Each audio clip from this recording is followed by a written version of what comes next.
Bismillahir Rahmanir Rahim. Alhamdulillahi Rabbil Alameen. Wassalatu wassalamu ala Sayyidina wa Mawlana Muhammadin wa ala alihi wa sahbihi ajma'een. Subhanaka la ilma lana illa ma 'allamtana innaka antal alim al-hakim. Wa la hawla wa la quwwata illa billahi al-'aliyyil 'azim. Alhamdulillah.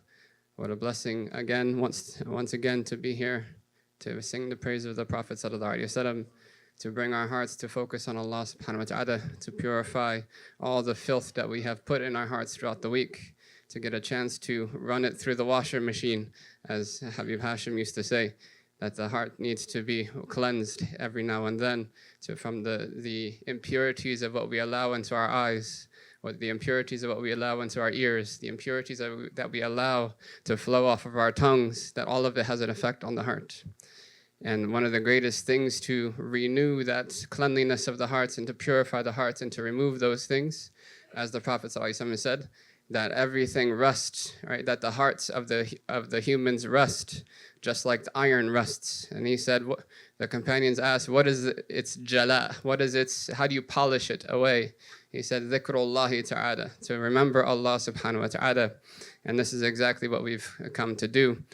I wanted to share a story because of the day that this day corresponds to, without having to say it, that we want to understand the quality of gratitude, but most importantly, not to understand it as just a theoretical concept, that gratitude is not just a theoretical concept, it is an action.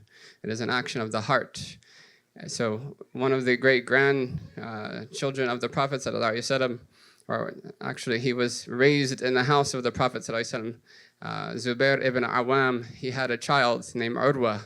Urwa ibn Zubayr radiallahu anhu was known for his piety, and he was known for his connection with the Qur'an and for his remembrance of Allah subhanahu wa ta'ala and for very high stations of closeness to Allah subhanahu wa ta'ala. He was once summoned to give counsel to a king, or to one of the caliphs after the time of the Prophet ﷺ, and he came just to give his nasiha and his instructions to the king. So he invited him, and he took along with him one of his 4 sons. And Urwa, he went to visit the king, and as he was visiting the king, his son wanted to look at the horses of the king. So his son goes and looks at the horses, and one of the horses kicks the son and kills him. His son dies. So Urwa and the king, they bury the child. After praying over the child, they bury him. And as Urwa was descending down into the grave, something happened where he got some sort of bacteria on his foot, and it turned into gangrene, and it started to spread. And it spread all the way up to his knees. And the king brought all of the doctors of the country to help him. They said, there's nothing we can do, we have to amputate. So we have to cut his leg off at the knee, lest it spread even more, and then he will die.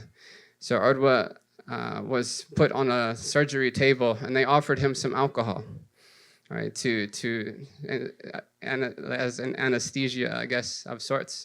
And he said, I seek refuge in Allah from taking any benefit from the haram.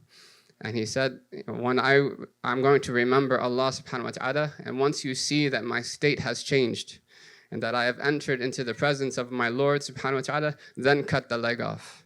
So he started to remember Allah subhanahu wa ta'ala until they saw his state change, and then immediately they cut off the leg, and he passed out. And when they described this story that he passed out, that was the first day in his entire adult life that he did not have a portion of Qur'an. That was the only day in his entire life that he didn't have a portion of Qur'an. His normal routine with the Qur'an was that he would read a quarter of the Qur'an during the day by looking into the mushaf, and he would encourage people to actually look into the book, even though they've memorized it, to give their eyes a portion of that worship, right, to purify from what the eyes have seen as far as sinful things. And then he would read that same fourth of the Qur'an in his tahajjud prayer by memory. So from the time that he became adult until that one day, that was the first day he ever missed up. And then he came to, after his falling into a coma for a day or so. He came to, and then he asked the doctors, where is my leg? and the doctors, they brought the leg. In general, it is a sunnah to bury any part of the human body that is severed, or just as it is to bury the person themselves after they pass away. So they brought the leg, and he said to the leg, he said, I swear by Allah that I've never taken a single step with you towards the disobedience of Allah. And he kissed the leg and he gave it back to them.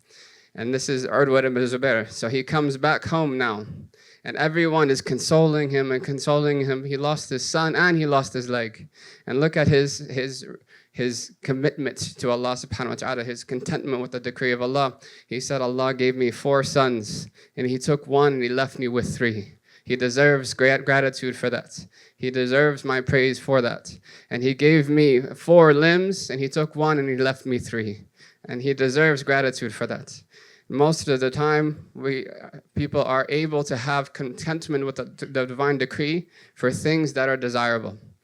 Almost all of us, it's natural for us to have some sort of gratitude or happiness for desirable things.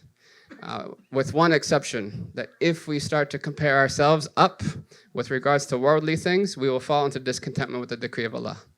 Once we start saying like, oh, my car is not as good as their car, or my home is not as good as their home, or I don't have this that they have. Once we start aiming up and looking up with regards to worldly things, we will immediately turn into ungrateful servants of Allah subhanahu wa ta'ala. In regards to religious things, we're supposed to look up. But in worldly things, we're supposed to look down. And we're supposed to see the positive side of it. So he praised Allah subhanahu wa ta'ala for his difficulty. That's the highest level of gratitude, is to praise Allah subhanahu wa ta'ala and to be grateful to Allah, whether it be something desirable or undesirable, because both of them are an opportunity to reach Allah subhanahu wa ta'ala and closeness to Him.